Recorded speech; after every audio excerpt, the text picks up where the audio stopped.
Well, time has come to put some petrol in the Divvy van after the fuel centre's been on, or put in.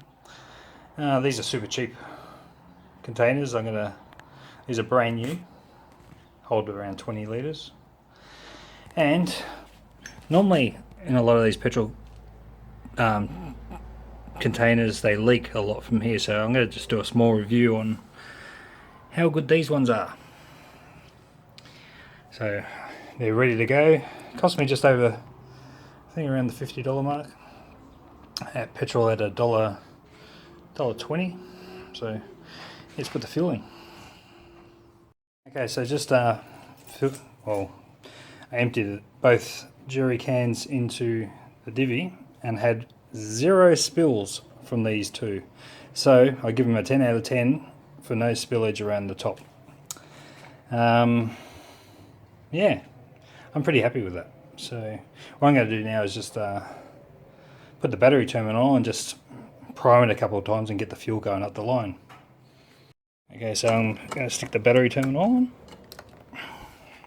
And this pump, she's loud. Have a listen to this. Oh, where'd I put the keys? Back in my pocket. 1 second. Alright, have a listen to this. You can hear that.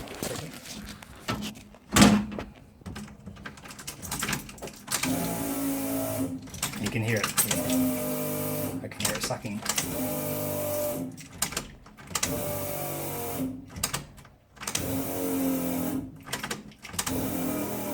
Yeah, it's building up pressure, you can hear it.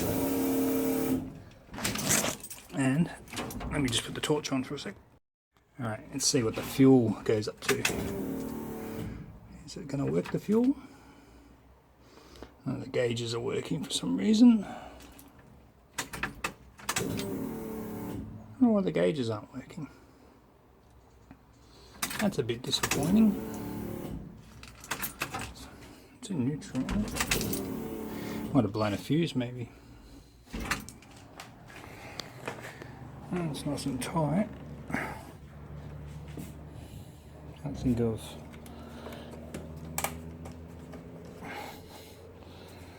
Might have blown a fuse on the dash or something.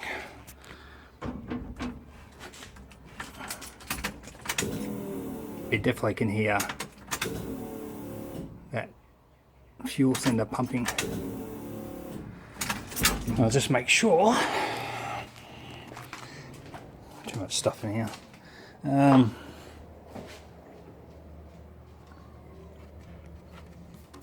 Is there any leaks? No, it's a shiny metal.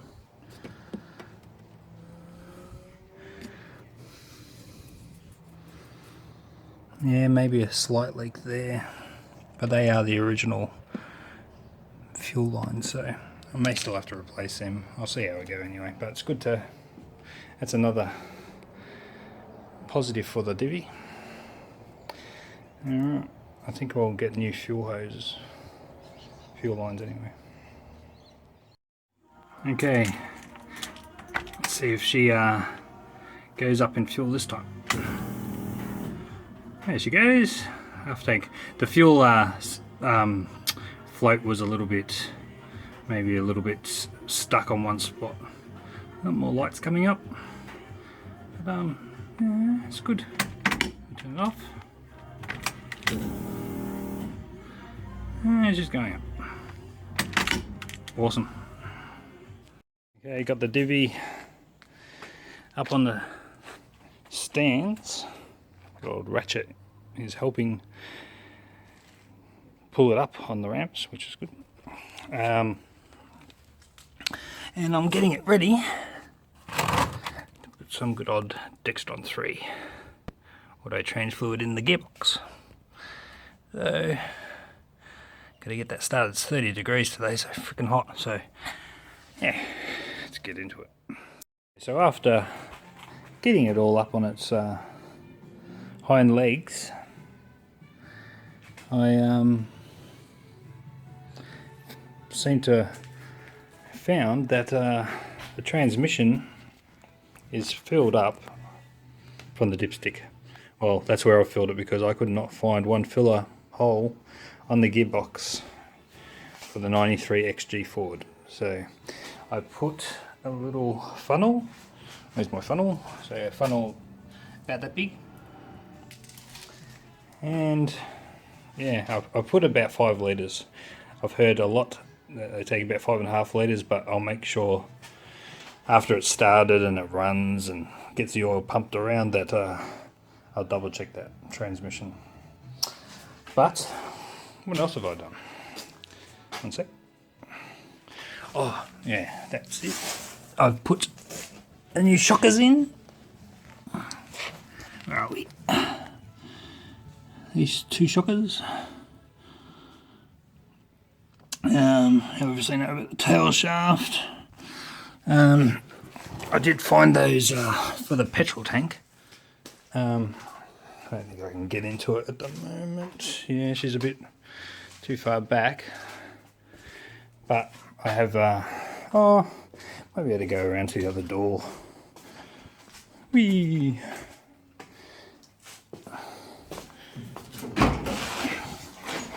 I should be able to see from here.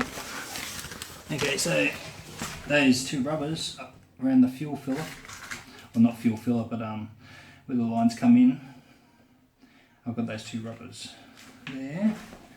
I still got to get the 2 rubbers for the floor there, but I did source one of those other rubber ones on that floor there, I forget which one. But yeah. Anything else? One second.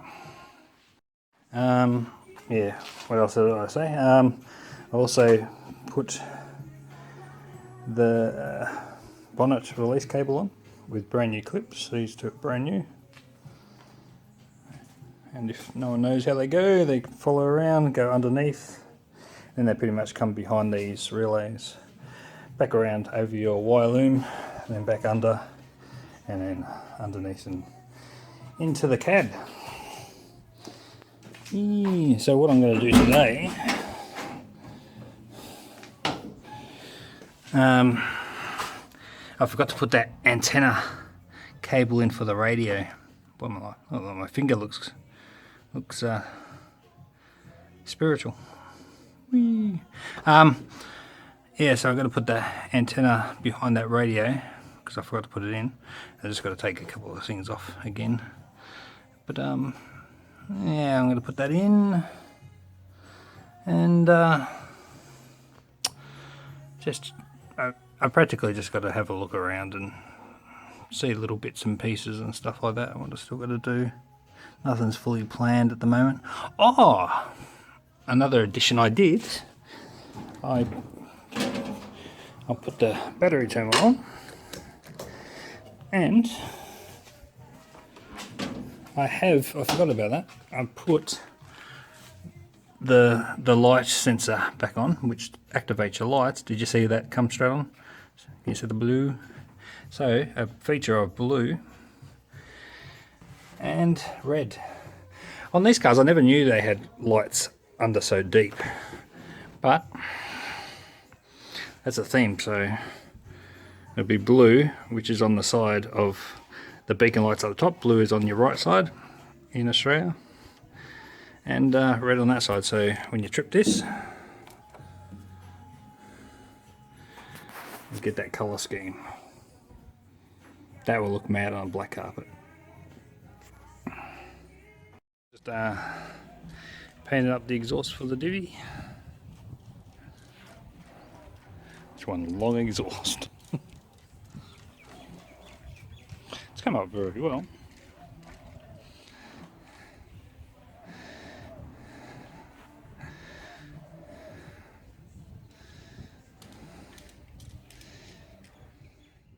So got my all painted silver exhaust for the Divvy, all done and ready, but I cannot put it in. I can't put it in. I'm getting a welder soon, as in a welding machine, not a hired welder, because where the exhaust comes in, it goes right next to the tyre well, and I've got to weld that. I've only got it with pot rivets in there at the moment just to hold it there.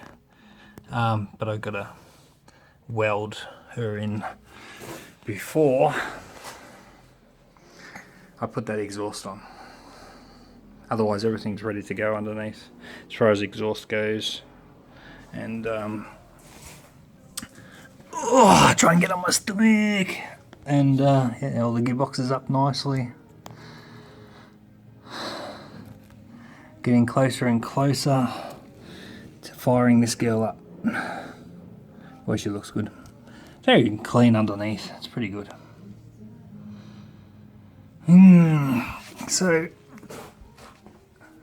not far away. Not far away. I'm so looking forward to starting this girl. Hearing her for the first time.